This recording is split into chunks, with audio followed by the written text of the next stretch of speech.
You probably look at your house and see this impenetrable fortress. But to the wildlife outside, I mean, your house isn't a barrier at all. No, not even close. To them, it's basically the ultimate real estate upgrade. Right.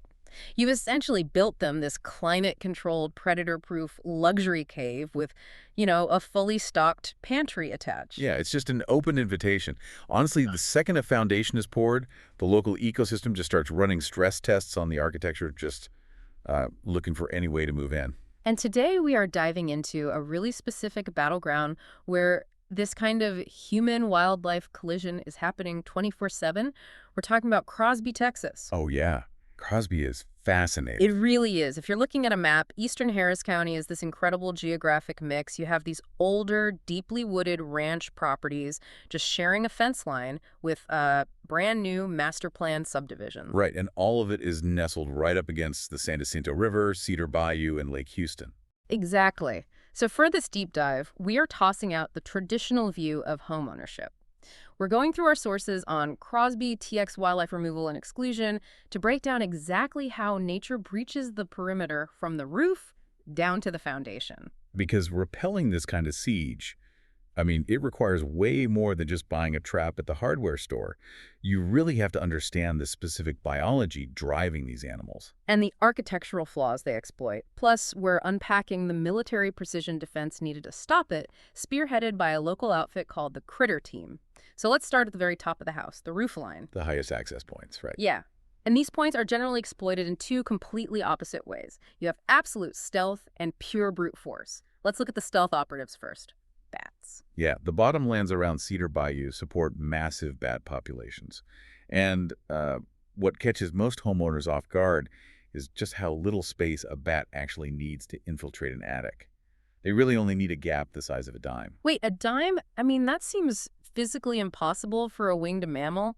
I know, it sounds crazy, but they literally compress their rib cages. Like on an older ranch home, they'll find an aging, maybe slightly warped fascia board and just flatten themselves to slide right behind the trim. But the sources point out this isn't just an old house problem, right? Like, the brand new master plan communities in Crosby are getting hit just as hard. Yeah, absolutely. And that comes down to standard construction practices. A lot of new builds use standard builder-grade vents. If a contractor leaves, even a microscopic flaw in the sealant around those vents. The bats find it. Exactly. They Oh. detect the tiny draft of warm air escaping from the attic and just follow it right in. And once a colony establishes a roost, you start seeing the physical evidence. Which is usually guano, right? Yep. Usually it's piles of guano on the driveway or stuck to the exterior walls right below the roofline. And the guano is where the stealth aspect becomes, well, actively dangerous. The sources mention it harbors histoplasma fungal spores. Yeah, that's a massive health hazard. Right, because if that guano dries out in a superheated attic, those spores become airborne dust.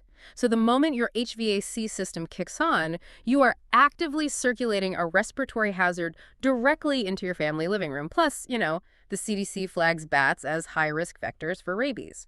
The health hazards alone are exactly why the state highly regulates how you handle them. Well, let me throw a classic homeowner instinct at you. Say I figure out where the bats are getting in. My first thought is, wait until midnight when they fly out to hunt mosquitoes, climb up a ladder with a caulk gun, and just seal the hole shut. Mission accomplished. Oh, please do not do that. That instinct is going to create an absolute catastrophe. Really? First off, depending on the time of year, you might be dealing with maternity season. So the adult females fly out to hunt, sure, but they leave their flightless pups behind in the roost. Oh, no. Yeah. If you caulk that hole, you just sealed dozens of infant bats inside your walls to die. I mean, the resulting odor and sanitation disaster will make your original problem look like nothing. Wow. Okay, definitely putting the caulk gun away. So what's the actual fix? The only legal effective mechanism is a process called exclusion. You install a one-way door over the entry point. It's usually this specialized smooth tube or a netting funnel. Like a one-way valve for bats? Exactly. The bats can slide down and drop out to go hunt, but the material is too smooth for them to grip and climb back up. They're mechanically locked out. So they eventually just give up and find a new habitat. Right. And only after the entire colony has safely vacated, which takes several days, do you permanently seal the gap with animal-proof materials. It takes serious expertise. Which is where the Critter Team comes in. Exactly. The owner, Mike Garrett, actually holds a specific NWCOA BAT standard certification. Just to put that in perspective, he personally completes 60 to 80 of these complex bat exclusions a year. Wow. Okay, so bats slide through these invisible gaps, but then you have the brute force breachers, the raccoons, and they aren't looking for a dime-sized hole. No, raccoons just make their own doors. The heavy tree canopy near Lake Houston gives them this perfect aerial highway right onto your shingles. And the sources paint a pretty aggressive picture here. A female raccoon, specifically a nursing mother looking for a warm den in late winter, she doesn't just squeeze in, she will literally rip a ridge vent clean off the roof. Or she'll drop her body weight against a weakened soffit and just punch right through it. They have incredible upper body strength. And remarkable hands. Yeah, manual dexterity. Once a family of raccoons gets into an attic, the destruction is systemic. They'll shred your flexible AC ductwork, crush the insulation flat, and use specific areas of the attic as latrines. Okay, the latrine detail in the source material really stopped me in my tracks. It mentions finding footprints on the gutters and chihuahua-sized droppings on the roof. It's quite a visual, isn't it? I just had this vivid image of a raccoon large enough to leave chihuahua-sized waste crashing around directly over my bedroom ceiling. Well, it's a jarring image, but the reality of those droppings is actually way worse. Raccoon feces frequently carry Balis siscaris roundworm eggs. Right, the parasite risk. Yeah, those microscopic eggs can survive in your attic insulation for years. It's a severe parasitic disease risk to humans and pets. Which makes the tactical response here so fascinating. You hear brute force destruction and parasites, and the average person probably thinks, just call an exterminator to wipe them out. But that's not how the critter team operates. Right. They use humane live traps, they check them daily, and they have protocols specifically designed to keep nursing mothers and their kits together during the relocation process. Because it's a pragmatic approach to wildlife control. The animal is literally just following its biological imperative to find shelter. You can permanently solve the structural vulnerability of the home without just resorting to extermination. So that covers the initial roofline breach, but once that exterior armor is compromised, the situation degrades rapidly. You get this domino effect inside the structure. A chain reaction. Exactly. Let's look at the chewers first. Squirrels. Oh, squirrels. Crosby is absolutely loaded with mature pines and oaks. For a squirrel, a branch hanging over a roof is basically a diving board. And once they're on the shingles, they just hunt for structural transitions, like where the soffit meets a wall or around those builder-grade gable vents. Yep. And the defining biological trait of a squirrel is that its front teeth literally never stop growing. They have to gnaw constantly just to file them down. So once they breach the attic, they aren't just building nests, they are actively chewing on your wooden trusses, your PVC pipes, and terrifyingly, the plastic insulation wrapped around your electrical wiring. Which is a massive fire hazard. Exposed copper wiring in an attic filled with dried leaves and shredded paper insulation, Yeah. You do not want that. No. And you usually realize they've moved in when you hear this frantic scratching and rolling sounds directly above your drywall at like 6 in the morning. So what's your homeowner instinct here? Oh, instinct number 2. I hear scratching. I find the softball-sized hole they chewed under the eaves, and I just nail a heavy piece of plywood over it while they're quiet. Problem solved. Yeah. Again, worst thing you could do, you'd be triggering a panic response. If you board up that hole while the squirrel is sleeping or hiding in the insulation, it wakes up trapped. And a trapped squirrel is a dangerous squirrel. Exactly. It goes into overdrive, it will frantically chew its way out, and it doesn't care which direction it goes. They will often chew right through the interior drywall and drop straight into your living room or kitchen. Just to escape. I mean, that is a literal nightmare scenario. Thousands of dollars in secondary damage. Which is why you have to use one-way exclusion devices first, followed by custom armor. The Critter team brings specialized equipment to fabricate 23-gauge aluminum directly on site. Oh, so they make custom patches right there. Right.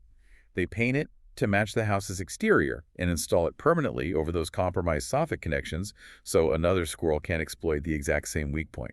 And locking down those weak points is critical because of what comes next in the chain reaction. A hole chewed by a squirrel is just an open door for the ultimate opportunist, the roof rat. Dense vegetation along the San Jacinto River means you've got a very healthy rodent population. Roof rats are exceptional climbers, and they're looking for the exact same warm, insulated environment the squirrels were. But unlike bats, who establish a specific corner for their roost, or raccoons, who make those designated latrines, Roof rats treat your entire house like a playground. They really do. They scatter small, dark pellets everywhere, across the attic, down into your wall voids, along your garage shelving, even behind your kitchen drawers. And the EPA is very clear about the structural and health damage here. They contaminate pantries, chew through water lines, causing sudden plumbing floods, and introduce airborne pathogens. But here is a really massive detail regarding the Critter Team's operational guidelines. They are 100% poison-free. Right, and that stood out to me, because the second a homeowner sees a rat pellet in the kitchen, their immediate reaction is to go buy a bucket of rodenticide. Why does a tactical wildlife control unit refuse to use poison? Because of how the mechanism of poison actually affects the rodent. Rodenticides rely on anticoagulants. When a rat eats the poison, it causes internal bleeding, which triggers an intense fever and severe dehydration. So the rat feels extremely sick and thirsty. And its biological response to feeling sick and feverish is to retreat to the deepest, darkest, coolest place it can find to hide. In a house, that usually means dropping down into a completely inaccessible wall void between the studs. Oh man, let me guess. Yep. The rat dies inside the wall. And within 72 hours, the decomposition process begins. The odor of a decaying rat permeating through the drywall into your living space is indescribably foul. So the homeowner ends up having to pay someone to basically blindly cut holes in their walls just to locate and extract the carcass. It's a totally self-inflicted wound. Professional wildlife control relies entirely on mechanical snap traps placed strategically along confirmed travel paths in the attic, combined with absolute exclusion on the exterior. Like packing weep holes with stainless steel mesh, installing galvanized covers over roof vents, clear sealants around pipe penetrations. Exactly. You trap the ones inside and permanently lock out the rest. Which brings us to the final and definitely most alarming stage of this interior chain reaction. The predator alarm, snakes. Yeah, the creek corridors and open pastures around Crosby are prime snake habitat. That ecosystem supports everything from harmless rat snakes to venomous species like copperheads and western cottonmouths. And the source material dropped a massive insight here that completely changes how you view a snake encounter. If you find a snake inside your house, the snake isn't actually your primary problem. No, not at all. The snake is just a symptom of a hidden rodent problem. Snakes operate on incredibly simple biological software. They eat, they mate, and they hibernate. If it's the middle of the summer and they aren't looking for a mate, they are purely food motivated.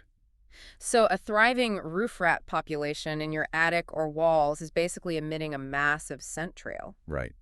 The snake just follows that scent right under a poorly sealed garage door or through a gap around an AC condenser line. They're just showing up for the buffet. Precisely. Mhm. And if you hire someone to just come catch the snake, you are treating the symptom, not the disease. You leave the rat infestation and the entry point completely untouched. Meaning a week later, another snake is going to follow the exact same scent trail into your house. Exactly. The Critter Team's technicians are fully licensed to safely capture and relocate venomous species, but they always pair that extraction with rodent trapping and exclusion.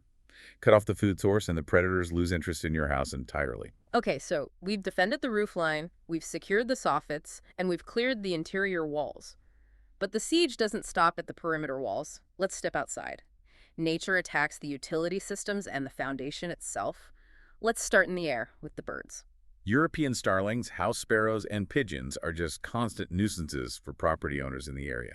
When they look at a house, they see the dryer vents, the bathroom exhaust vents, and the HVAC housings as perfect, pre-built nesting boxes. And they pack those vents completely solid with twigs, dried grass, and their own acidic waste, which actively corrodes the metal ductwork. Not to mention, a blocked dryer vent pushing hot air into a wall of dried grass is an obvious massive fire hazard. Right. But cleaning it out isn't as simple as just grabbing a shop vac. There is a massive legal landmine here that I had no idea about. Yeah, this is where homeowners can inadvertently get themselves into serious legal trouble. The Migratory Bird Treaty Act is a federal law enforced by the U.S. Fish and Wildlife Service. And for a huge number of native bird species, it is literally a federal crime to disturb an active nest, move eggs, or harm the birds without a very specific, hard-to-get permit. It is. You could literally commit a federal offense just trying to clear the lint and twigs out of your own dryer vent. If there are eggs or chicks in that nest, yeah. That's why it requires specific credentialing. The Critter Team is actually bird barrier certified. They have the training to safely manage the sanitation, clear the vents, and install legal permanent exclusions. Like specialized netting, structural spiking, and heavy-duty vent covers. Right, to keep the birds from returning, all while keeping the homeowner on the right side of federal law. So while the birds are attacking the ventilation, you have a completely different threat attacking the very bottom in the house, down in the sandy soils of Crosby. Armadillos. Most people just view armadillos as a landscaping annoyance. They dig these shallow, cone-shaped holes 3 to 4 inches deep looking for grubs, which ruins the lawn. Sure, it messes up the grass, but the real danger is their burrowing behavior near the house. The sources note they love to burrow underneath concrete. They do. They will dig out the dirt supporting driveways, AC condenser pads, and most critically, the foundation footers of the house itself. When an armadillo excavates the soil beneath a concrete slab, it creates a subterranean void. Concrete has tremendous compressive strength, but very poor tensile strength. Without the dirt underneath to support its weight, the foundation will eventually settle, crack, and snap. Which leads to tens of thousands of dollars in structural repairs. Okay, homeowner instinct number 3. I look out the window, see an armadillo tearing up the flower bed, so I go to the farm supply store, buy a wire cage trap, throw some carrots in it, and put it in the yard. Why does that fail? Because you are treating an armadillo like a raccoon. Armadillos don't forage for stationary vegetables, they dig for live insects. They won't walk into a cage for a carrot. So how do you catch them? Catching an armadillo requires an understanding of what we call behavioral geometry. Behavioral geometry. Okay, explain that. So, armadillos have terrible eyesight. They navigate the world primarily by touch and smell. They move a bit like a robotic vacuum or a bumper car. Just bouncing off things? Basically. They find a solid barrier, a fence line, the side of your house, a retaining wall, and they just bump along it, following that line to their burrow. So they use the structure of your yard to guide themselves. Exactly. Professional trapping doesn't rely on bait. It relies on mapping the geometry of the animal's path. A technician finds that travel route and places a specialized trap flush against the barrier, effectively turning the trap into an invisible funnel. And the armadillo just bumps its way right inside. You have to outsmart their navigation system. Wow. So we've tracked the siege from the top down. The stealth bats slipping through builder flaws, the brute force raccoons tearing off vents, the chewing squirrels sparking electrical fires, the opportunistic rats bringing disease and luring in venomous snakes, the federally protected birds jamming the vents, and the armadillos trying to sink the foundation. We've seen exactly how nature probes the house for weakness. We have. Now let's look at the anatomy of the defense itself. Who is actually running this operation? The operation is extremely structured, which makes sense given its origins.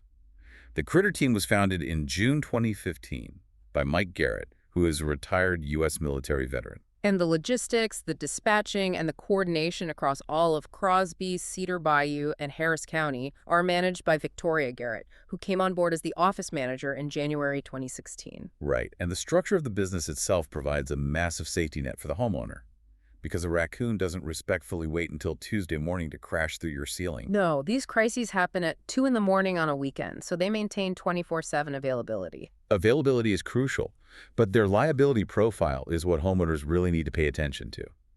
Anytime you have someone climbing a ladder to wrestle a wild animal off a roof, the potential for injury or property damage is significant. Oh, totally. But they carry a Texas nuisance wildlife permit, full workers' compensation, and massive insurance limits. $1 million per occurrence and $2 million aggregate general liability. Which protects you, the homeowner, from a devastating lawsuit if something goes wrong. And I want to hammer home a massive green flag from the source material. They use 0 subcontractors. If you hire the Critter team, the person knocking on your door is a fully vetted in-house employee. They aren't outsourcing the risky work to the lowest bidder. And they aren't just pest exterminators spraying chemicals for ants. They are a dedicated tactical unit for large nuisance wildlife. They handle everything we've discussed, plus dead animal extraction and heavy-duty odor remediation for things like skunk spray underneath a porch. It's a full-circle solution. It's not just trapping. It's humane removal, followed by deep attic decontamination to eliminate the histoplasma spores and roundworm eggs. It's pulling out the ruined insulation, installing fresh material, and performing permanent metal-grade construction repairs to seal the perimeter. All backed by a written warranty. They don't just clear the house, they fortify it for the future. It is really the only way to permanently break the cycle of the human-wildlife overlap. If you are dealing with any of these invaders in the Crosby area, you can reach out to Mike, Victoria, and the in-house crew at the Critter Team. They have the credentials, the military precision methodology, and the zero poison ethos to protect your home the right way. We build these beautiful homes right in the middle of a complex ancient ecosystem. We can't be surprised when that ecosystem tries to move in. So true. So, the next time you pull into your driveway, take a minute before you turn the key in the front door. Step back and really look at your house through the eyes of the wild. Look at the transition where your roof meets the soffit. Look at the plastic builder-grade vents on the side of the brick. Look down at the soil near your concrete footers. Where is your fortress vulnerable? Because true peace of mind doesn't come from just setting a trap after the damage is done. It comes from understanding exactly how your home fits into the local habitat and knowing what it takes to permanently draw the line between the two. Nature thinks you built them a luxury cave. With the right defense, you can make sure they never get the keys.